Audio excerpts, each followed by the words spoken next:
Seja bem-vinda, Júlia, ao ZumpaCast, Relatos de Superação. Oi, Arthur, obrigada pelo convite. Estou muito feliz de estar aqui. Eu vou contar um pouquinho da minha história hoje, minha história de superação, como que eu passei pela clínica psiquiátrica e saí de lá muito mais forte. Eu sou bipolar, né? Para quem não me conhece, quem não sabe, eu sou psicóloga, sou bipolar, tenho TDAH, tenho compulsão alimentar. Então, assim, tenho vários transtornos aí que me guiam desde pequena.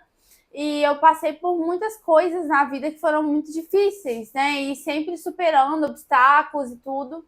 Faço terapia desde nova, desde pequena.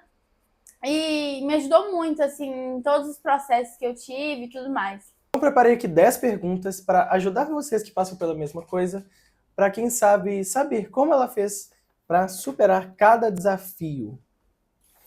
Júlia, qual foi o momento decisivo em que você percebeu que precisava de ajuda profissional? Ainda mais sendo psicóloga, né? Tipo, deve ser ainda mais difícil buscar ajuda, né? Porque a gente acha que é capaz de tudo, às vezes. Sim. Então, como eu falei, eu tenho transtorno bipolar e eu sei que eu tenho esse transtorno desde que eu tenho uns 19 anos. E aí, ano passado, eu passei por uma fase muito difícil, eu tive uma crise muito grande, assim, de hipomania. Eu sou bipolar tipo 2, que ele intercala, né, entre mania e hipomania. Explica pro pessoal o que é mania e hipomania. A mania, ela é um momento que a pessoa faz comportamentos muito exagerados, que ela gasta muito, que ela tem compulsões, que ela não consegue dormir, que ela produz muito, que ela... Tipo, acelerada. Ela tá acelerada, ela tá muito além da conta. E assim, é uma coisa que a cabeça não para em nenhum momento. E a mania é muito mais grave, assim. A mania pode ter algum surto psicótico, pode ter alguma alucinação e tudo. A hipomania a gente...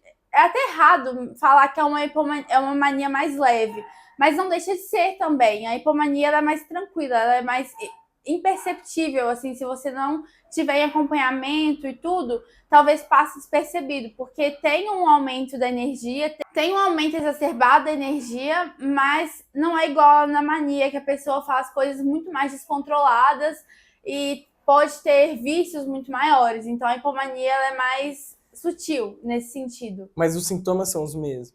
É, parecido, só que na hipomania não tem estados de alucinação e delírio, e pode haver surto psicótico, principalmente induzido por substâncias, mas não é comum. Entendi. Então, pode continuar sua resposta. Então, aí, o bipolar geralmente tem hipomania e mania. Bipolar tipo 2 tem hipomania e depressão. E aí ele cicla nisso, né? E aí eu tava passando por uma fase muito difícil, assim, de depressão, ano passado, e eu tive uma crise, acho que foi dia 28 de abril do ano passado. Eu tive uma crise muito grande, uma crise que eu falei, eu não quero mais viver, eu realmente, pra mim, já deu. E eu falei que eu ia, sabe? Você cogitou aquilo que a gente não pode falar aqui, né? Aquilo que a gente não pode falar aqui. Eu cogitei realmente acabar com tudo. Então, a Luísa, que é minha noiva, estava comigo nesse dia. E aí ela ligou para os meus pais e eles me levaram para a Clínica Mangabeiras, que é uma clínica aqui em Belo Horizonte, que eles têm internação psiquiátrica 24 horas. Então, eu conversei com a psiquiatra de lá, do que estava no plantão, e ela decidiu me internar, porque ela falou que eu não estava só em depressão, eu estava em estado misto. O estado misto é quando você tem a hipomania e a depressão juntas. Então, você está deprimido, mas você tem energia para fazer alguma coisa ruim com você. Então, é o mais perigoso, né? É, o estado misto. E o que te ajudou a procurar ajuda foi alguém que te amava. Sim, então, a Luísa me ajudou, meus pais me ajudaram. Isso é importante de ter uma rede de apoio, né? Que muitas pessoas às vezes não têm e poderia acontecer uma coisa ruim, né? Sim, com certeza. Vamos supor. Então, ter uma rede de apoio, procurar pessoas que se importam com você e que entendem, né, que o que é os transtornos, o que são os transtornos, pelo menos para ter uma base ali. Por isso que a gente faz vídeo pro YouTube, para o pessoal saber como é e não achar que isso aí não é nada, isso aí é um showzinho, né? Muita gente fala Uhum. isso. E às vezes uma tragédia pode acontecer por causa disso. Então é importante ter pessoas, conscientizar as pessoas em volta e ter uma rede de apoio para te ajudar, né? E sim, e é muito importante também que as pessoas, os familiares, os cônjuges da pessoa que tem algum transtorno, igual o Arthur tá falando, busque entender o que ele passa, o que é esse transtorno, quais são as características desse transtorno para que essa pessoa possa ajudar de maneira mais eficaz. A gente sabe que esse é o ideal, né? Mas não é o que acontece.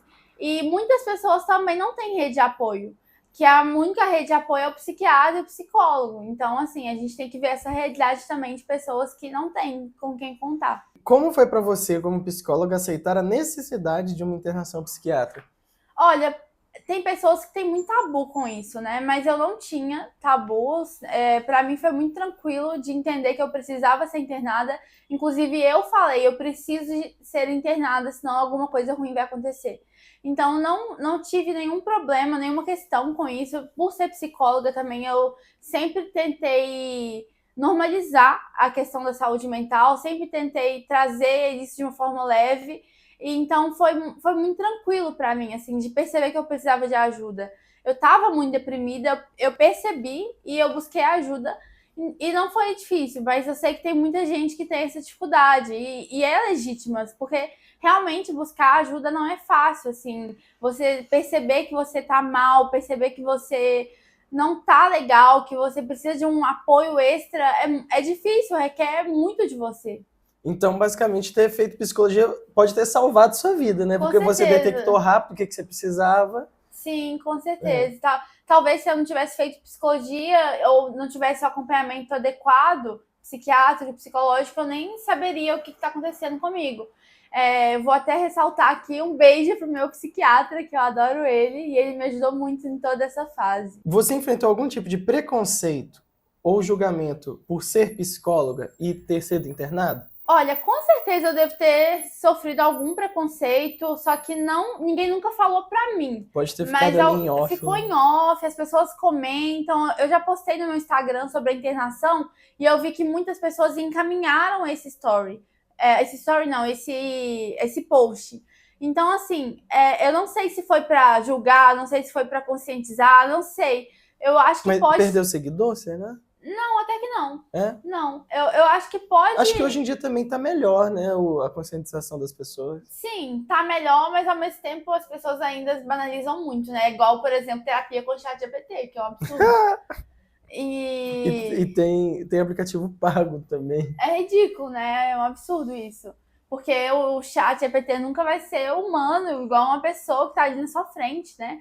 Enfim, eu não sei se eu sofri um preconceito na minha frente, mas nas costas provavelmente alguém deve ter falado alguma coisa, mas eu não digo não. Eu tô super tranquila com isso. Uhum.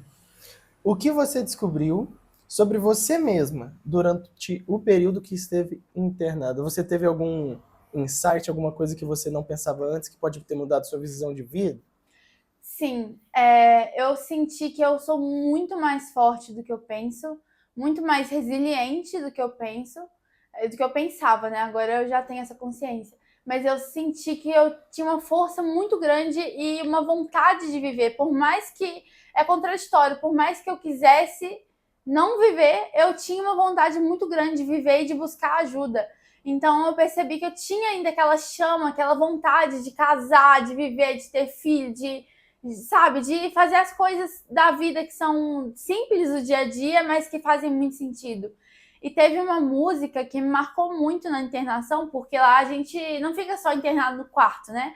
A gente faz atividades, arte-terapia, musicoterapia, a gente conversa com os... Eu acho que isso é muito importante também, porque muita gente acha que internação é igual antigamente, que era um asilo ali. Preso, amarrado. Não é assim, né? Não. Isso é coisa de bem antigamente. Não Talvez mesmo, não não é tanto, igual porque- Barbacena, não, igual teve o Holocausto e tudo. Mas, assim,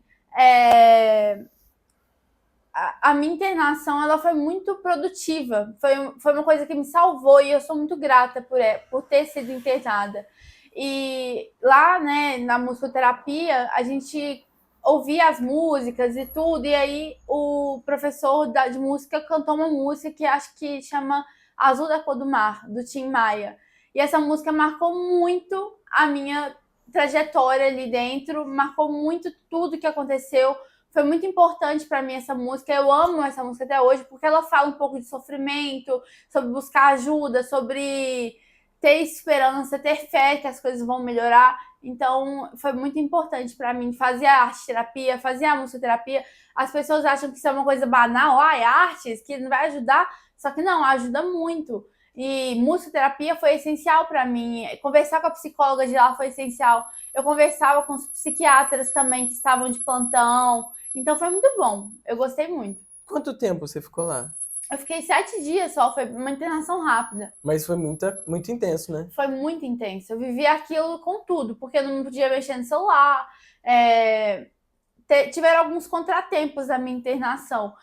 A minha mãe, porque assim, você pode ser internado sozinho ou você pode ser internado com um parente. Eu fui internada com a minha mãe, então no quarto tinham 2 camas.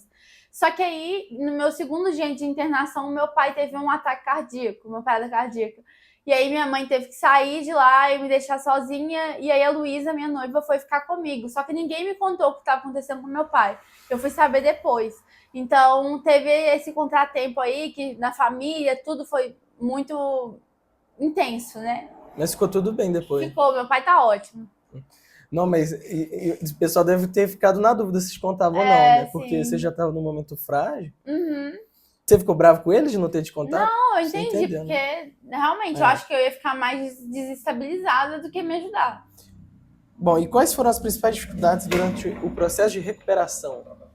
Acho que a maior dificuldade foi regular a medicação, assim, porque eu sempre falo com meus pacientes que medicação é tentativa e erro. É muito raro um psiquiatra acertar a medicação de cara, assim, e ser a melhor medicação para você. E o do bipolar é bem difícil, né? Sim, então foi um processo. Eu comecei a tomar lítio, né, lá na internação, que é o remédio padrão ouro, assim, para tratamento do transtorno bipolar. Só que as dosagens, elas precisam ser muito cautelosas, porque o lítio é um remédio que ele pode ser tóxico.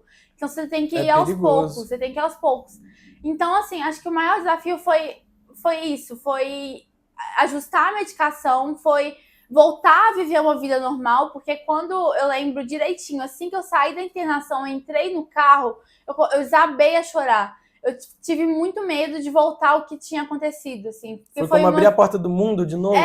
Lá eu tava protegida, psiquiatra 24 horas, terapia, muita gente para me proteger, enfermeiros. E aí eu tava, depois dessa uma semana, eu tava solta de novo. Então eu fiquei com muito medo de recair e precisar de ajuda de novo. Eu fiquei com muito medo mesmo, assim, isso foi difícil de lidar. Mas depois de umas 2 semanas, eu fui voltando à vida aos pouquinhos, eu não voltei a atender de cara, eu comecei a atividade física aos pouquinhos também, fiquei um tempo na casa dos meus pais, porque eu moro sozinha, e eu fui para casa dos meus pais para ficar com eles, para ter uma recuperação melhor, e aí foi muito bom, assim, ficar com eles, mas eu tive esse receio, sim, de recair. Então eu acho que foi muito importante, né, ter enfrentado esse medo, porque senão você podia acabar ficando dependente também, né? Sim, e tem alguns estudos que mostram que o tempo mais perigoso para uma pessoa que está vivendo tudo que eu vivi, né, que eu não vou falar as palavras aqui, mas vocês sabem o que é o período justamente 1 mês após a internação. 1 mês após a internação, a pessoa ela pode ter outra tentativa, ela pode desestabilizar, ela pode cair. Por causa desse medo? Não sei exatamente o porquê, mas é porque a gente, na verdade, sim, eu acho que eu sei. É porque a gente tá muito vulnerável, sabe? Quando a gente sai de uma internação. Então, a pessoa sai vulnerável, sai fragilizada, às vezes não tem uma rede de apoio, às vezes não consegue lidar com todos os sentimentos e aí ela faz uma tentativa, mas eu não sei dizer ao certo, eu teria que pesquisar melhor para te falar. Mas assim, eu sei que um mês depois é o período de maior risco. Então, nesse tempo que a pessoa saiu da internação, ela precisa estar muito bem acompanhada com psiquiatra, com psicólogo, terapia, assim, 2 vezes na semana, ou uma vez mais intenso. Precisa mesmo estar protegido, fazer um plano de segurança com psicólogo e estar protegido para que não aconteça a recaída. Agora eu fico imaginando, né? Se já foi difícil passar por isso, imagina para aquela pessoa que volta para casa dos pais e tem aqueles pais que ainda acham que isso é frescura e fala É, isso. Eu fico imaginando. Então, pais, fiquem espertos aí fica para esperto. se conscientizem do que são esses transtornos psicológicos. Principalmente com os adolescentes, né? Porque os adolescentes tendem a se fechar muito e os pais precisam estar atentos e ligados no que está acontecendo na vida desse adolescente, do meu, o que acontece com a vida do meu filho, o que está acontecendo que ele só fica no quarto. Então é muito importante ficar atento aos sinais, assim, de algum problema conjugal ou familiar ou da vida mesmo, assim, que pode estar desestabilizando seu filho. E essa experiência mudou alguma forma para você atender seus pacientes hoje? Porque eu acho que é como se você tivesse uma prática, né? Sim, eu tive uma psicóloga que me falava que eu passei por tanta coisa na vida, assim, que ela falava que eu ia ser, antes de me formar, que eu ia ser uma ótima psicóloga porque eu tinha experiência de várias coisas. Não tô dizendo que para você ser um bom psicólogo você tem que ter passado por tudo, todos os traumas, todas as depressões, ansiedades, etc. Mas se você tem a experiência, você tem um bônus que te ajuda na prática clínica, com E uma certeza. empatia a mais, né? Com certeza, uma empatia a mais, você consegue ouvir de uma forma mais cautelosa, você consegue perceber os sinais de quando é o momento de buscar internação, mas não só a vivência em si, mas, claro, você tem que estudar muito sobre isso, é importante você estudar sobre... Até para não ficar se comparando, né? Sim, é importante, mas assim, eu acho que essa experiência me transformou como um todo. Então, com certeza, impactou a forma como eu atuo na clínica, sim. Com muito mais empatia, um olhar mais cauteloso, um olhar mais empático mesmo, assim, diria. Legal. E como você lidou com o retorno ao trabalho após essa internação? Foi aos pouquinhos, né, que você falou. Eu não voltei a trabalhar de cara. Eu não tinha falado para os meus pacientes que eu fui internada. Eu falei que eu tive um problema de saúde e precisei ficar afastada. Então, eu fiquei afastada uns 3 ou 4 meses. O que foi verdade, né? Agora eu não lembro quanto, mas acho que foram 3 ou 4 meses. E aí, alguns pacientes que não poderiam esperar porque têm problemas muito graves saíram e alguns pacientes ficaram me esperando. E eu tive que reorganizar toda a minha clínica quando eu voltei, começar praticamente do zero, porque muitos pacientes saíram porque realmente não queriam ficar esperando 4 meses para terapia. Mas, assim, tem pacientes que ficaram e eu sou muito grata, mas eu entendo também os pacientes que não puderam ficar. E eu fui realmente aos pouquinhos, em passos de formiguinha mesmo, retornando e aos poucos, para não me sobrecarregar, para ser uma coisa tranquila, uma coisa leve e que fosse uma coisa natural também. Para você poder ajudar mais também, né? Porque se eu tivesse estabilizada, eu não conseguiria ajudar. Tem que já tem que ter se recuperado, né? Sim, com certeza. O que você tem a dizer aos profissionais de saúde que têm que enfrentar as próprias dificuldades emocionais? O que você diria, assim? Gente, uma coisa que eu diria vocês viram o que aconteceu com o Bruno Soalheiro, né? Quem é psicólogo sabe quem é o Bruno Soalheiro, é um psicólogo muito famoso, que ele, não sei se pode falar essa palavra, ele... Autoextermínio? Sim. E, enfim, foi muito triste para a comunidade da psicologia perder ele, porque ele era uma grande voz na psicologia. E a gente tem que falar sobre a saúde e saúde mental de quem cuida, porque é muito negligenciado. Igual o Arthur falou, as pessoas que fazem psicologia, que são psicólogos, muitas vezes elas acham que elas são capazes conta, né? E tem que dar conta, que elas têm que estar bem o tempo inteiro, que elas precisam dar conta de tudo, que elas precisam estar bem, que elas precisam produzir, que elas precisam estar a postos. Mas e são não. Todos humanos, né? Exatamente. Senão o médico não ficava doente. Por exemplo, quando você quebra um braço, você não vai no médico. Essa analogia todo mundo faz, mas ela é muito real. Quando você vai e quebra o braço, você engessa, você vai no médico. Então, por que quando você está adoecido mentalmente, você não vai buscar um psicólogo, não vai buscar um psiquiatra? Porque é importante. A sua saúde mental importa muito. Se a sua saúde mental não está em dia, nada na sua vida vai estar em dia. E você não consegue ajudar os outros, né? E não só a questão do psicólogo em si, mas se você não tá bem mentalmente, nada vai fluir, nada vai dar certo, porque você não vai ter energia, não vai estar disposto, não vai estar bem. Então, você tem que cuidar da sua saúde mental. Isso é muito importante, assim, para todo mundo, para os profissionais de saúde, para todas as pessoas, mas principalmente agora falando para os profissionais de saúde, se cuidem, psicólogos, façam terapia, psicólogos não negligenciem isso, busquem ajuda. Se você não tá bem, se você tá sobrecarregado, se tem um caso que você atende que tá te fazendo mal, que tá te deixando para baixo, que tá te deixando sem ânimo, repassa esse caso, encaminha para alguém, mas cuida de você, isso é muito importante. Várias vezes já tive que encaminhar alguns pacientes porque eram demandas que estavam fazendo mal, e eu não tenho vergonha de falar isso, não tenho vergonha de falar que eu encaminhei, porque foi o melhor para mim naquele momento. Então você tem que reconhecer o que é melhor para você.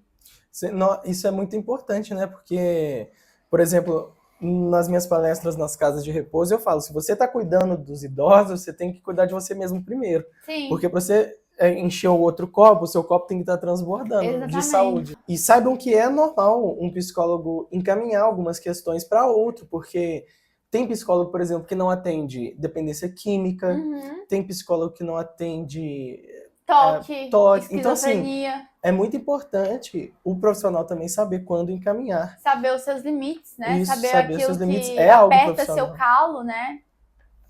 E tem gente que acha que o psicólogo tem que saber tudo e fazer tudo. Não. Exatamente. Igual quando a gente vai no médico, a gente vai no cardiologista. Exatamente. Então tem as especialidades. E está crescendo muito na psicologia agora, essa questão de nichar, de ter uma especialidade. Eu acho que é muito importante que as pessoas estão seguindo para esse caminho, principalmente com as redes sociais, o marketing. As pessoas estão nichando mais. Assim, eu atendo ansiedade, depressão e bipolar. Aí tem outras que atendem o público LGBT. Por exemplo, eu atendo muitas pessoas LGBT. Por eu ser LGBT, as pessoas se conectam comigo por isso. E eu atendo muito pessoal da comunidade, então eu adoro. Mas eu atendo também pessoas hétero, pessoas cisgênero e pessoas... Não é uma regra, né? Mas não, eu atendo todo mundo, assim. Mas tem algumas demandas que eu não atendo, como esquizofrenia, que eu não me sinto capacitada para atender. Não atendo transtorno de personalidade antissocial, que é o famoso psicopata.